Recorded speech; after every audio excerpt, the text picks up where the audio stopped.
Bonjour à tous, à travers ce cours de communication technique, nous allons découvrir et définir ce qu'est le BIM. Alors, BIM peut prendre plusieurs significations. Dans un premier cas, Building Information Model, on va parler ici de la maquette numérique qui sera liée au projet de construction. Deuxième signification, on parle de BIM pour Building Information Modeling. Ici, on parle d'un procédé de travail et de collaboration lié à un projet de construction. Donc la collaboration mettra en relation le maître d'ouvrage, l'architecte, les différents responsables des lots techniques, les gros œuvres, les services achats, les services fournisseurs. Parfois, tout cela peut être organisé et piloté par un BIM manager. Le BIM est un process intégré et complet qui permet à tous les acteurs d'un projet de construction, plusieurs choses, d'explorer les caractéristiques fonctionnelles et physiques d'un projet de manière numérique avant que celui-ci ne soit construit, d'échanger autour d'un modèle numérique des informations coordonnées et précises afin de concevoir, de visualiser, simuler et analyser, de documenter, puis de livrer. Alors, quels sont les grands principes du BIM ? Il s'agit d'une méthode de travail informatisée basée sur la collaboration autour d'une maquette numérique. Chaque acteur de la construction va créer, renseigner, utiliser cette maquette et en tirer les informations dont il a besoin pour son corps de métier. En retour, il va alimenter et enrichir la maquette de nouvelles informations représentatives de la construction.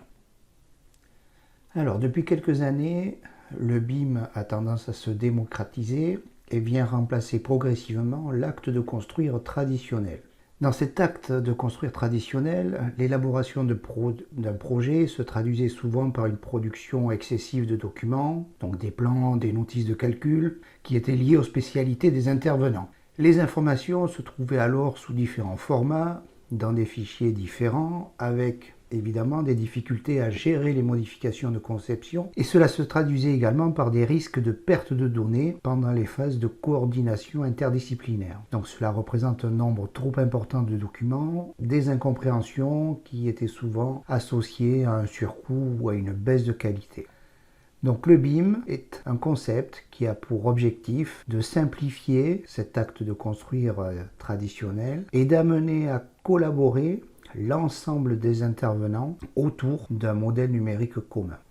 Alors voici un schéma qui représente l'acte de construire traditionnel avec les différentes interactions, plus ou moins directes ou indirectes, entre les différents acteurs d'un projet de construction. Donc on retrouve au cœur l'architecte et on comprend bien à travers l'ensemble de ces échanges les difficultés qu'elles peuvent représenter avec des possibilités de perte d'informations, des problèmes de conflit, de collision sur des chantiers. Le BIM, quant à lui, a pour objectif d'organiser un petit peu tous ces échanges autour d'une maquette numérique. Donc on va retrouver les différents acteurs du projet de construction et tous vont venir enrichir des informations le modèle numérique collaboratif. Donc dans ce concept BIM, l'architecte va pouvoir définir sa maquette et l'intégrer dans son futur environnement. À partir de cette maquette d'architecture, les services de calcul en structure vont pouvoir définir, dimensionner et vérifier la structure porteuse du bâtiment en effectuant des simulations. On va être capable également d'optimiser l'isolation thermique des bâtiments en réalisant des bilans énergétiques. Donc en fonction de la localisation du bâtiment, on est capable de simuler par exemple la course du soleil, les températures en fonction du calendrier. Les différents services pour les lots techniques pourront à leur tour établir les plans de leur implantation de solutions techniques. Donc je pense au chauffage, au service, à la climatisation et l'installation des sanitaires. Donc ce processus va permettre aux différents acteurs de collaborer, de planifier, d'échanger des informations, d'éviter des collisions lors de différentes installations, d'optimiser ainsi la gestion des coûts. Depuis le début de ce cours, je parle régulièrement de maquette numérique, mais qu'entend-on par maquette numérique? En fait, c'est une base de données, un ensemble structuré d'informations concernant un ouvrage qui sera enrichi par les acteurs au fil des différentes phases du projet. Donc à travers la maquette, les acteurs vont définir tout d'abord la géométrie, donc définir la nature et les dimensions des différents objets, des différentes zones et espaces, leur positionnement, leur repérage. On va également définir les propriétés, donc ça peut être les propriétés des matériaux, des propriétés thermiques ou acoustiques, et on va définir les différentes relations avec les objets. Toujours à travers la maquette, on va être capable d'enrichir et d'apporter des informations complémentaires liées à différentes phases du projet. Donc on parlera là de planification, de chiffrage, d'informations liées à la logistique ou à la maintenance. Donc la maquette numérique représente une véritable base de données collective.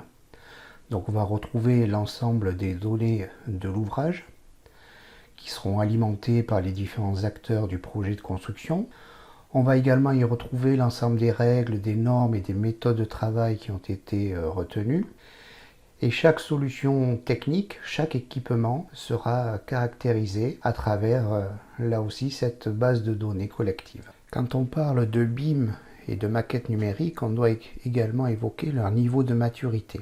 Donc le niveau 0 correspond à de la conception assistée par ordinateur basique, donc qui s'appuie essentiellement sur des dessins en 2 dimensions, dits traditionnels, qui ont été créés au format par exemple AutoCAD, donc DWG ou un format équivalent. Le niveau 1 correspond à de la CAO 2D enrichie avec une interactivité 3D, mais le 3D est utilisé uniquement à des fins de visualisation. À partir du niveau 2, on va commencer à parler du BIM. Donc là, on trouve des modèles 2D, 3D intelligents qui vont contenir de l'information riche et interactive. Donc on va retrouver là des produits, des familles de produits qui seront paramétrables, modifiables. Le niveau 3 correspond au format dit e-BIM ou BIM intégré. On retrouve à partir de ce niveau des modèles très riches en informations, y compris sur des données liées à la gestion de la vie de l'ouvrage. Après avoir évoqué le niveau de maturité des maquettes numériques, on peut parler de leur niveau de développement, ND, et également des N dimensions du BIM.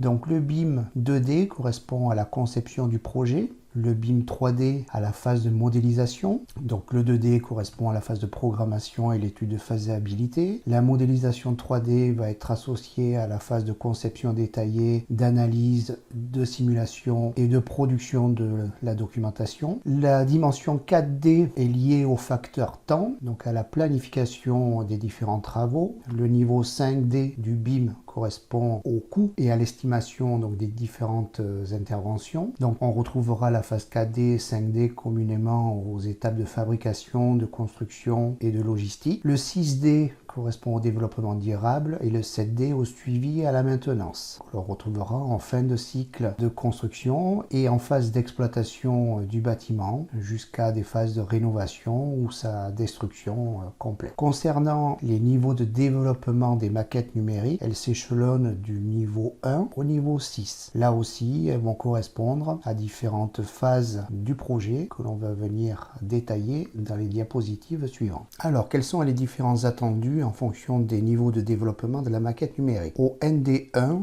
on est en phase de concept et d'esquisse. Donc le niveau va simplement permettre d'analyser la maquette numérique pour ses aspects concernant l'impact sur le site. Donc on sera capable d'insérer la maquette sur le site, de la positionner par rapport aux situations déjà existantes, au voisinage. Le niveau de développement 2 correspond à la phase d'avant-projet sommaire et au dépôt du permis de construire. Donc à ce niveau, on donnera les informations nécessaires au dépôt du permis de construire. Concernant le niveau de développement 3, correspond à la phase d'avant-projet détaillé et du dossier de consultation des entreprises. Donc ce niveau de développement présente de manière exhaustive les composants de la maquette numérique. Ils sont repérés et renseignés et permettent une description détaillée du ou des projets. Donc cela permet notamment l'établissement de quantitatifs nécessaires à l'estimation financière. La maquette de niveau 4 correspond à la phase de construction et d'étude et de définition des plans d'exécution. Elle intègre progressivement les caractéristiques des éléments qui ont été retenus et cette maquette va permettre d'apprécier les impacts éventuels des modifications potentielles pendant la phase d'exécution. Le niveau de développement 5 concerne le dossier des ouvrages exécutés, le DOE. La maquette, cette fois, devient un véritable double virtuel de la construction et contient toutes les informations des dossiers des ouvrages exécutés. Ce niveau de développement va permettre l'extraction et le développement de maquettes de niveau 6 qui seront les supports de l'exploitation et qui permettront de réaliser de la gestion de maintenance assistée par ordinateur et de traiter les interventions ultérieures. Pour terminer, la maquette avec un niveau de développement 6 correspond à la phase d'exploitation et de maintenance des ouvrages. On y retrouve aussi toute la partie de la gestion technique et patrimoniale. Alors, nous avons parlé de niveau de maturité de la maquette numérique, nous avons parlé de niveau de développement de la maquette numérique. Nous allons maintenant aborder les niveaux de détail. Donc, au-delà du niveau de développement de la maquette numérique, il est aussi nécessaire de définir son niveau de détail, load, level of detail, ainsi que la phase du chantier.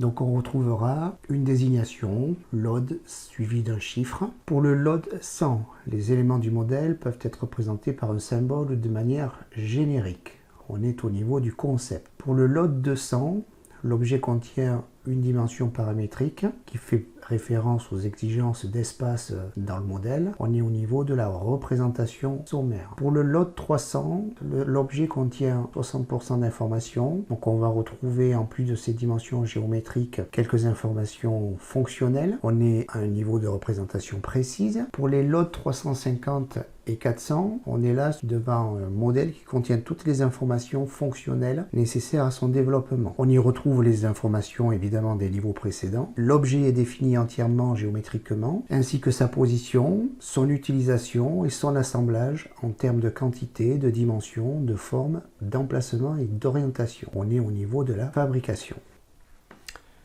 Voilà un exemple d'une installation fluidique qui permet de définir ici le load 500. Donc dans ce cas précis, l'objet contient tous les éléments d'information vérifiés sur le terrain. Donc ce niveau de détail permet la mise à jour de la maquette numérique afin d'être conforme à ce qui a été réalisé. On parle de niveau as-built tel que construit. Alors quelles sont les tâches dans le référentiel du BTS FED qui permettront d'intégrer le BIM ?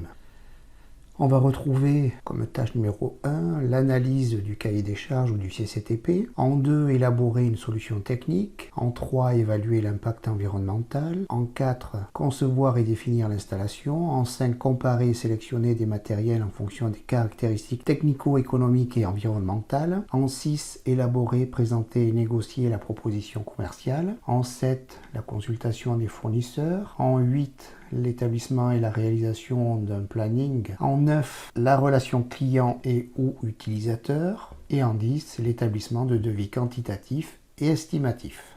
Les compétences du BTS FED option DBC en lien avec le BIM sont les suivantes. Donc on retrouvera dans la thématique concevoir et définir l'analyse des besoins d'un client, l'analyse d'un système et la conception de solutions technologiques. Dans la conduite de projet, la détermination des prix et l'organisation et la planification du projet. Dans la rubrique communication, l'établissement et la mise à jour d'un planning de coordination, l'élaboration et l'utilisation d'un support de communication, et dans le groupe assurer la relation client, l'élaboration de l'offre commerciale ainsi que de la négociation. Donc les différents domaines d'application concernent les solutions techniques domotique ou GTB, donc gestion technique des bâtiments, bâtis autour de systèmes d'automatisme communicant et de postes de supervision pour des équipements de chauffage, de ventilation, de climatisation, d'éclairage, de volets roulants, de systèmes d'alarme, de vidéosurveillance ou de contrôle d'accès. L'outil BIM principal que vous allez être amené à utiliser en BTS FED s'appelle Revit. Donc il s'agit d'un logiciel de modélisation 3D puissant, collaboratif, qui va vous permettre, dans le cadre du projet U61, de mener et de conduire une étude sur un modèle BIM fourni, pour lequel il vous sera demandé un certain nombre de productions, donc par exemple la réalisation de visites virtuelles afin de présenter le projet de construction, afin de présenter également vos secteurs d'intervention et de définir l'implantation de vos solutions techniques. Vous serez amené également à produire ce que l'on appelle des livrables. Cela pourra se traduire sous la forme de plans, donc des plans d'étage, des vues en coupe, des plans de façade. Vous serez amené également à réaliser des nomenclatures liées aux solutions techniques que vous aurez retenues, accompagnées de devis et du dossier des ouvrages exécutés. Toujours sur Revit, vos compétences vous permettront de repérer les différents secteurs d'intervention, d'insérer des familles de composants ou de les créer. La découverte de ce logiciel Revit fera l'objet des prochains tutoriels vidéo. Merci pour votre attention.